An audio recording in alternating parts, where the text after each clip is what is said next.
In the heart of the Masai Mara Reserve, the largest expanse stretching across 1,672 square kilometers in southwest Kenya near the border with Tanzania, life in the wild takes on a unique character. It is a pristine wilderness that transports humans back to prehistoric times, allowing them to witness the law of the jungle that governs life among all animals. This Masai Mara Reserve, located north of the vast East African plains, welcomes nearly 1 million herbivores each year, including wildebeests, zebras, and antelopes between July and October. This migration coincides with the transition between the dry and rainy seasons. During this time, carnivores like lions and leopards enjoy abundant food and see their cubs thrive. The breeze of the air, the calmness of nature mixed with the sounds of birds and animals all empower the sense of the place, especially when stopping to observe the lions, those predators that dominate the land, sitting atop the throne of strength and influence. Various coalitions compete fiercely to expand their control and secure the best territories and resources. These coalitions draw many wildlife enthusiasts, eager to follow their paths and capture unforgettable memories. Among the most famous are the prides with long histories of ruling vast areas, building strong kingdoms, and spreading their lineage across the reserve. One such coalition was the Four Musketeers, ruled with strength and intelligence by the famous lion Scarface, beloved by photographers and visitors alike, whose death broke the hearts of many.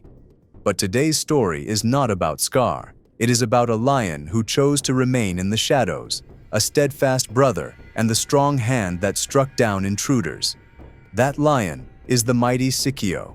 Born in 2008 alongside his brothers Scarface, Morani, and Hunter, Sikio's story is one of power and resilience. It is believed that Sikio descended from the mighty Cheza, carrying his genes in both appearance and strength. He was a model of the ideal male lion, with his massive mane and fierce eyes. Sikio could be recognized by a distinct scar on the bridge of his nose, just below his eyes. In 2012, at around 4 years old, Sikio and his brothers overcame the Marsh Pride coalition, securing control. Together, they expanded further, conquering the Paradise Pride, the Rekaro Breakaway Pride, and the Lookout Pride. Sikio was the coalition's dominant lion. While courting lionesses, he responded to any move from other males with terrifying roars, making it clear they were not welcome. He always stayed close to the lionesses in the prides he ruled, prioritizing meals and mating above all else, unlike Hunter, who often avoided lionesses, especially those with cubs. Sikio fought savagely alongside his brothers to expand their territory, hunt prey, and claim dominance, always the first to confront rival males. Often, he appeared slimmer due to long nights spent patrolling the territory or frequent mating. He was considered one of the boldest lions in the reserve, admired for his striking appearance, unusual determination, and unmatched courage. His efforts were a decisive factor in the coalition's success. Sikio left a significant mark on the pride, fathering many cubs. Thanks to his careful watch over the young, many survived to adulthood. After Hunter's disappearance in August 2019, Sikio, Morani, and Scar maintained control of their territories and pride along both sides of the Masai Mara River for some time. Peace reigned with no immediate threats. Then, in March 2020, Sikio was found with a deep wound on his forehead, caused by the horn of a buffalo. This incident reflected the dangers of hunting large prey, especially the aggressive African buffalo, known for its fierce defense. Sikio did not recover from this injury until September 2020, but that was not his only challenge. Between March and September, he suffered more wounds, including serious injuries in August. His once magnificent mane was reduced, and his imposing presence began to fade. By September 2020, Sikio seemed on his way to full recovery. But fate struck again. In October, he sustained another severe injury from a rival male lion whose identity remains unknown. While his wounds healed, his body began to weaken with age. By December 2020, Sikio looked skeletal, unable to fight for food or defend himself. He often lagged behind Scar and Marani, his coalition partners. In 2021, Sikio was never seen again. His absence confirmed the fears of many, and social media erupted with sorrow over his likely death. Tributes poured in from across the world as admirers mourned the loss of this magnificent lion. Many described the emptiness he left behind with words like, "Rest in peace, Sikio. You may be gone, but you will never be forgotten." In the African savanna, where silence can be shattered by a roar that echoes for miles, where there is no room for retreat, no option but to fight. In this place, brutality becomes the primary rule for survival. The lions come to hunt, to kill, and to dominate. They are nature's war machines, built to rule with claws and fangs. But among them, there exists a different kind. A lion that does not fight merely to survive, but lives to dominate, to destroy, and to instill fear. Known among lions for their distinctive appearance and dark manes, they are called the black-maned lions, or Mana Negra, the most dangerous lions in the African continent. They are more than just beasts with a terrifying appearance. Their dark manes are a biological signal of immense strength, of extremely high testosterone levels, and of uncontrollable rage. Wherever they pass, blood dries fast, herds scatter, cubs disappear, and even other predators hesitate to confront them. Yet they are few, becoming rarer with each passing day. Still, one of them is enough to change the entire landscape, whether as a visitor or a conqueror, as if the savanna itself acknowledges the arrival of a tyrant. In this episode, we will explore the most ruthless and ferocious type of lions ever recorded in Africa. So, brace yourself for the savage rhythm ahead. Let's begin. Today, the sun burns harsher than ever. The soil is dry and cracked. Survival is a battle that begins before sunrise. Across the barren borders of the Kalahari Desert in the highlands of Ethiopia and deep in the scorching savannas of South Africa, they walk, silent, powerful, and deliberate. This is no home for ordinary lions. This is the kingdom of the black-maned lions, the Mana Negra. Mana refers to the dark strip of hair running along the back of a male lion's mane. The darker it is, the more dominant the lion. And when it turns completely black, beware. You are facing a feline demon. Unlike their more common kin, these lions carry more than just dark, thick hair on their necks. They carry a warning. The black mane is a symbol of resistance, dominance, and cruelty. Behind this dark color lies a troubling physiological truth. These lions produce exceptionally high levels of testosterone, and that changes everything. This hormone transforms them from hunters into tyrants and aggressors. Their muscles are denser, their instincts sharper, their hunger for territory insatiable. They don't just hunt, they conquer, they crush. They seek to own every inch of the savanna, every strong female ready to mate, every unsettled herd. Their presence is not only seen, it is felt. A tangible tension grips prey and rivals alike before the battle even begins. In combat, these lions never back down. Unlike other males who retreat to fight another day, the black-maned lions fight to the end. They do not care if death awaits. All they desire is the battle itself.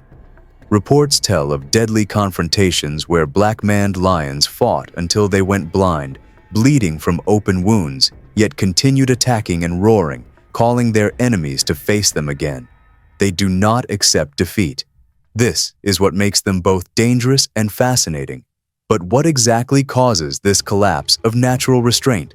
Why do these lions defy the laws of their own kind? The answer lies closer than it seems, in their genetic legacy, in a history soaked in blood, loss, and dominance. There is an ancient valley hidden in the heart of Tanzania, carved as if by the hands of an old legend. The Ngorongoro crater, a natural fortress formed by a volcanic explosion millions of years ago, rises like stone walls around a green oasis. Here, life thrives. Prey is abundant, like nowhere else in Africa. In this paradise, surrounded by cliffs, live the largest and heaviest lions on Earth. The absence of major rivals like hyenas and African wild dogs, along with constant food supply, has allowed generations of these lions to grow without real threats. They eat more, rest more, and grow enormous. In Ngorongoro, strength comes from stability. Size is forged from comfort. Yet, despite their size, these lions are not the most dangerous. In battle, they retreat. They seek to preserve life. But far away from that lush sanctuary, beyond the humid forests and the comfort of Ngorongoro, another bloodline of lions emerged. Smaller, harder, forged in struggle and survival. These are the black-maned lions, living in hostile environments, unlike the crater's protected lands, and they are far deadlier. The body of a black-maned lion is not impressive in size, but in efficiency. No excess fat, no wasted muscle. Every inch of their frame has been shaped by a harsh world and fueled by the high testosterone that turned them into machines of dominance and destruction. They live where rain hesitates to fall, where the heat is merciless and the ground itself is a battlefield. In Kalahari, Ethiopia, and southern Namibia, these are their vast, dry, and deadly kingdoms. It is in this brutal contrast that their deadliest nature thrives. Harsh environments force mastery of adaptation. They have learned to survive for days without water, drawing moisture from the blood of their prey. They form small coalitions or wander alone, ghosts crossing lands under the night's silence like haunting tales of the wild. The cruel climate forged their resilience, while hormonal imbalance awakened something even darker, a primal wrath that knows no mercy. These lions have something others lack, a lust for battle.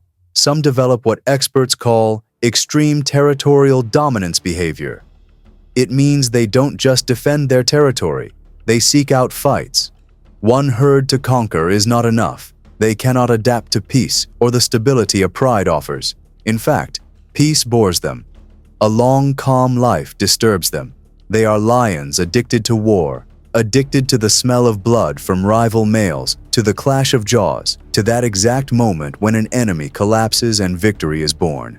Records exist of black-maned lions abandoning stable prides and fertile females to return to nomadic life, simply because they could not stand the absence of conflict. They don't feel alive in quiet times. They need chaos, confrontation, and war. And within that destructive urge to fight lies their greatest danger, because a predator that hunts to eat can be avoided, but a warrior that fights for pleasure, that one is unpredictable. Among the many stories of lions that transcended natural behavior to become legends, one name stands above all: Mr. T, the Devil. Experts in feline behavior, who spent decades studying alliances and social structures among African lions, often cite Mr. T as an extraordinary example, not just for his unmatched ferocity, but for the way he lived, as if his only purpose was war. For many, he was not just a dominant lion, he was addicted to conflict, a true embodiment of the Mana Negra spirit. Mr. T was born in 2001 in Sabi Sand Reserve, within the Sparta Airfield Pride.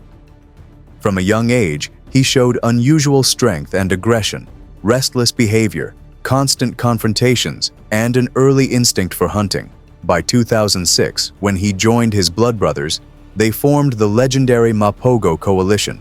Yet even among these giants, Mr. T was not content with equality. He wanted more: leadership, dominance, and to be first in everything. Leadership, however, went to Makulu, the larger, more imposing lion. This angered and frustrated Mr. T. He couldn't control himself and seized every chance to fight Makulu, competing for dominance until the coalition eventually fractured, leaving behind ruins and legend. Experts believe Mr. T not only carried the genetic legacy of the Mana Negra, but also displayed it in his mane. Unfortunately, they could never confirm the theory, as he fought so many battles that his mane was constantly torn, making verification impossible. Thus, this lion became the perfect embodiment of the black mane, even without wearing its full cloak. Today, across a continent teeming with wildlife, only a few black-maned lions still roam free. It's estimated that fewer than 1,000 lions with dark manes of varying shades remain in Africa, with only about 50 individuals considered true mana negra, those whose manes are completely black across the back. Even among them, the rarest are those whose heads and shoulders are cloaked entirely in black. Lions whose appearance, to local people, is a warning of impending tragedy. These lions are not an officially recognized subspecies, but a rare expression of genetic, environmental, and hormonal factors that transform them into the most dangerous predators on the continent.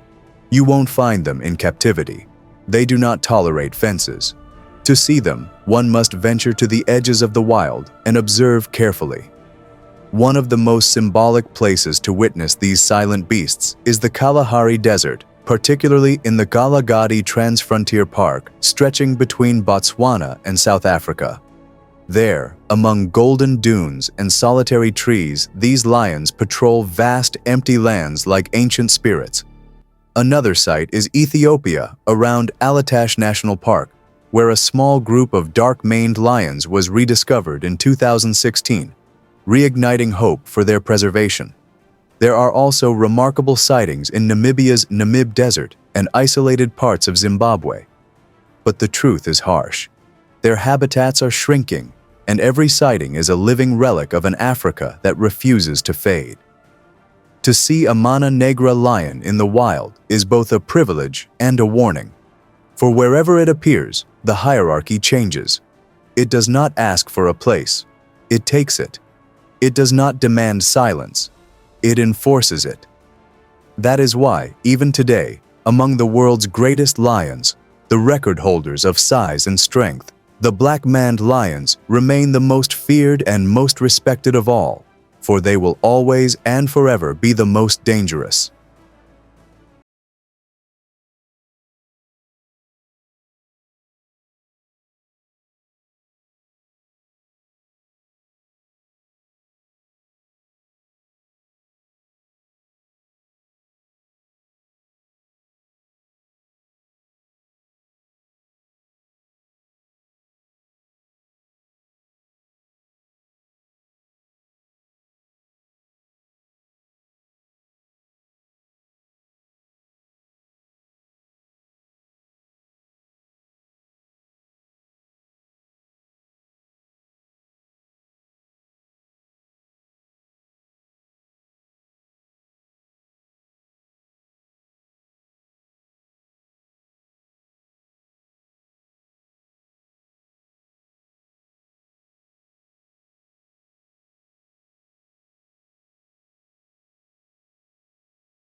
This is the story of Ringo, the massive African lion who lived far from his homeland on European soil, where he suffered from mistreatment and hunger.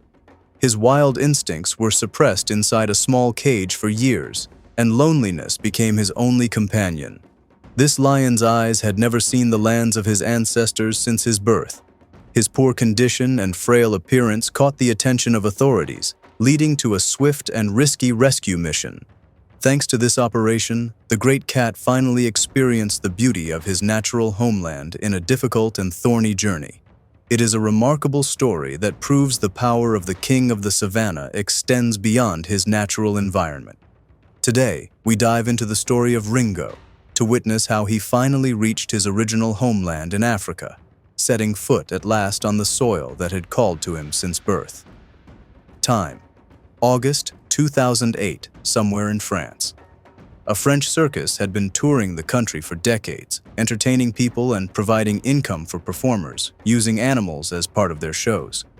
It remains a mystery how these animals ended up in a European circus, though it's likely many were taken from the wild as cubs, even though France imposed strict laws on the use of animals in entertainment. Back in 2007, wild animals were kept far from their natural homes. A lioness mated with a lion, and in August 2008, 2 cubs were born. Only one survived. That survivor was named Ringo, a young lion who grew up in a traveling cage, moving from town to town, learning to perform tricks like the trained lions before him. Performances took place under bright lights and loud applause, but none of it could hide the deep sadness inside Ringo. It was as if he knew this was not his place, a feeling of not belonging that he was forced to accept as the only surviving cub.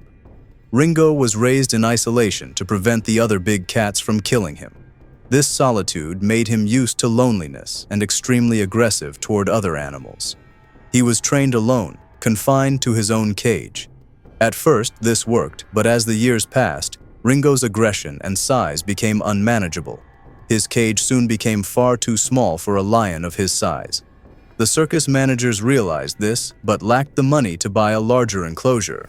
Without it, authorities might intervene and seize their star attraction, so they postponed the purchase, not making it a priority. One day, during an inspection, Ringo's cage was tied to a vehicle and driven away so the inspectors wouldn't see him trapped in such a small space. Since this trick worked, they kept doing it for years. Ringo never got the larger cage he desperately needed. Instead, he remained confined in a cramped area with barely enough room to move. Eventually, Ringo developed bruises and injuries from staying in the same position too long. As the circus's finances worsened, food for the big cats was rationed, causing them to lose significant weight by 2012. The end of live circus performances made things even worse financially. The owners turned to streaming their shows online, which led viewers to file reports with French authorities, describing the shocking conditions of the starving, thin animals. During a surprise inspection, all the animals were seized, including Ringo. He was found extremely thin, injured, and locked in a cage far too small for his massive body. The circus was fined and banned from keeping any animals. The rescued creatures were sent to various zoos and wildlife sanctuaries. Ringo, despite his poor appearance, was still a fierce and unsocial lion feared by everyone. He had to be sedated before being moved, a dangerous process since his weak body might not survive the tranquilizer. But there was no other choice. He posed a serious threat to the staff. Despite all his pain and the wild rage trapped inside him, Ringo's true journey was just beginning. For the first time, his eyes would see his ancestral homeland, and his spirit would be freed among vast, open plains. At first, Ringo was sent to a shelter in Belgium. There, his suffering and years of harsh training were finally revealed. His scars were deep, and veterinarians also found burn marks on his body. He stayed in the shelter for nearly a year, receiving treatments, vitamins, and thorough medical care. His tragic story deeply moved the staff, who learned of the miserable life he had endured in such unsuitable conditions. By 2020, Ringo had reached 12 years of age, an age at which lions in the wild are often considered to be near the end of their lives. But in the safety of the shelter, he was given a few more years to live peacefully under the care of veterinarians who provided him with a calm, safe home. After fully recovering and regaining his majestic appearance, a plan was made to send Ringo back to Africa. Many thought this was madness. After all, he had never lived in the wild and didn't know how to hunt. Such a move could easily cost him his life. However, in South Africa, there exists an organization called the Drakenstein Lion Park, a sanctuary that specializes in rescuing abused big cats. This was the place Ringo was sent to. The journey was not easy, covering more than 10,000 kilometers, but the skilled team and the generous donations made his relocation possible. In 2021, for the first time, the fierce lion tasted freedom. Though his space was still fenced, it was vast and filled with life. To Ringo, it meant everything. He had never known such care before. He finally had wide-open ground to roam, a sight he had never experienced in his life, only the dull walls of a cage. He was given a large enclosure with plenty of food and water. According to his caretakers, Ringo ate between 4 and 6 chickens a day, along with 3 generous servings of beef 3 times a week to help him regain full strength and weight. Ringo eventually regained his magnificent appearance. At around 16 years old, he weighed 250 kilograms and was in excellent health for his age. Like the other big cats at Drakenstein Lion Park, he ate 3 to 4 times a week. The park, established in 1998, is dedicated to rescuing lions from all forms of human cruelty. The park relies on donations and runs a website showing the lions in their care, explaining how people can help. Located in South Africa's beautiful Cape Winelands, it is open to visitors, especially during feeding times, allowing the public to see the quality of food given to the cats. Ringo's story ended happily. Despite his age, it is believed that under such good care in captivity, he still has a few more years to enjoy the land of his ancestors. He has finally freed himself from the suffering he endured for so long. Though some scars remain as reminders of his past, Ringo overcame them with strength, resilience, and an unbreakable will to live.